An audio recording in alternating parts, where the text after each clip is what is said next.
G'day cocktail lovers. Every now and then I find something completely new, whether a spirit, liqueur, a modifier, a syrup even. I think, ooh, that's awesome, I need that. And now I have to decide what cocktail to use that in. Just recently I had a little weekend getaway on the Mornington Peninsula near Melbourne, and I went to a distillery called Bass and Flinders. They specialise in gin and brandy, but they also do liqueurs, and this is a new one to me. It is a cinnamon liqueur they call Fire Tree. It has Australian native cinnamon myrtle in it, as well as more traditional cinnamons in it, and it is packing a punch, I'll tell you what. If you want to feel for it, it's like Fireball, but not shit. This liqueur has a serious cinnamon taste. It's got some real burn. You really feel it in your throat.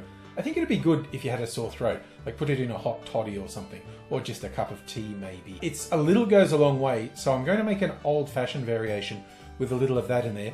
I'm going to have the main whiskey be this local whiskey they call Panettone. It's a barrel finished whiskey, and the Italian owner of the distillery thought it reminded him of childhood panettone, so that's what he's called it. I think that'd go well with the cinnamon. And just to give it a little bit more edge, I'm also going to put a little bit of peated whiskey. I'm going with a Talisker 10-year-old. It's the old-fashioned and its variations, my all-time favourite cocktail. Let's see what the cinnamon does with this.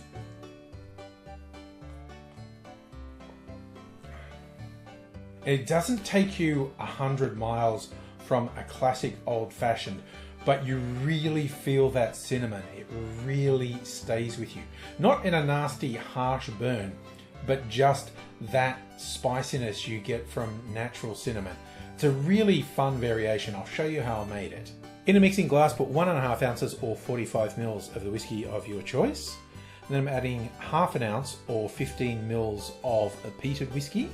Then 1/4 ounce, 7.5 mils of the cinnamon liqueur, then around a bar spoon or 5 mils of a brown sugar syrup, and rounding things out with 1 dash of aromatic bitters and then 1 dash of orange bitters.